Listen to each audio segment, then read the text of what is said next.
as my boyfriend. He came even my home. She had fallen deeply in love with an Indian man who was 20 years older than her. However, her family, including her parents, vehemently disapproved of the relationship. This is a letter that was written to me back in 1991 by my mother when I was only 3 years in marriage. She was warning me. They had many reasons, but she decided to be with the man she loved, believing that their love could overcome any obstacle. However, it later became one of her biggest regrets. So somehow I became a bit stupid and I did not listen to my parents. And I really regret today why I did not listen to my parents. She refused to listen to anyone and made her own decision. They had children, built a family together, and acquired properties. I was so very bright in his love. I became pregnant and got my firstborn girl, a very pretty girl. And after I got that girl, my mother warned me again. Alice, listen to me.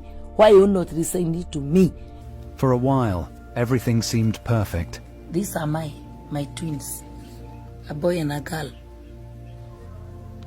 But eventually, she realized she had made a terrible choice. Tears and stress became the only things left in her life. I cried until my tears are dry. Even I cannot cry even in this interview. It's because he bet me inside the mortuary where my son was lying dead. He bet me up. You can imagine a husband beating you when your child is lying in the mortuary. And I went to where they burned the Indians. And I went and I burnt my son. All that you can imagine, burning your own child. I burnt him until all the ashes were over.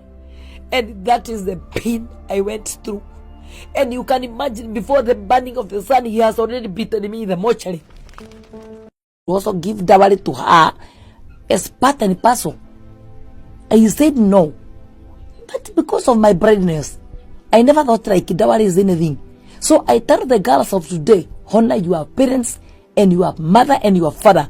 Because one day, one time, you will end up being in trouble like I am today. He said, he told my father, him as a man, Indian man, he's the one, my father, who is supposed to pay him dowry. The other way around, which was very impossible. My father told him, when you go to Rome, you do as the Romans do. You have come to African country, you have loved our daughter, you follow our custom, we cannot follow your custom. So that way, this man did not have anything. Actually, he never loved me. I don't know what he was after.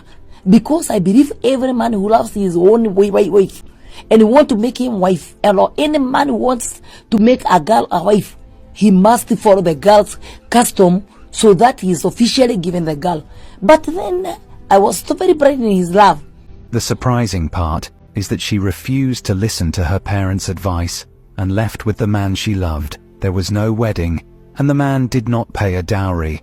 As they say, one can refuse to hear, but cannot refuse to see. Alice was about to face a difficult chapter in her life. He married me when I was 19. And he was, I think the difference between me and him, he was 38 or he was 40.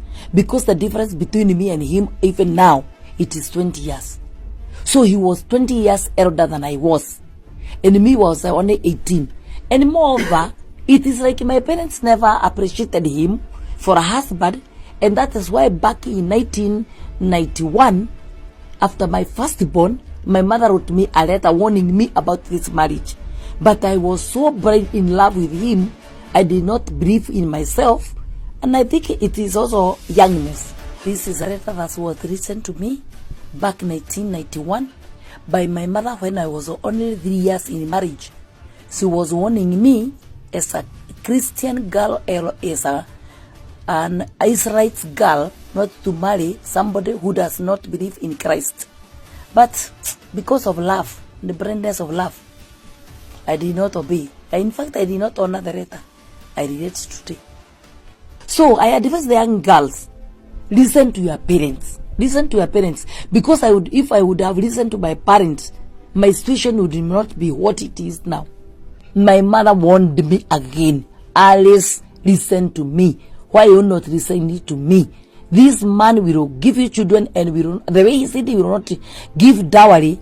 I am 50-50 about your life, and I'm very sad.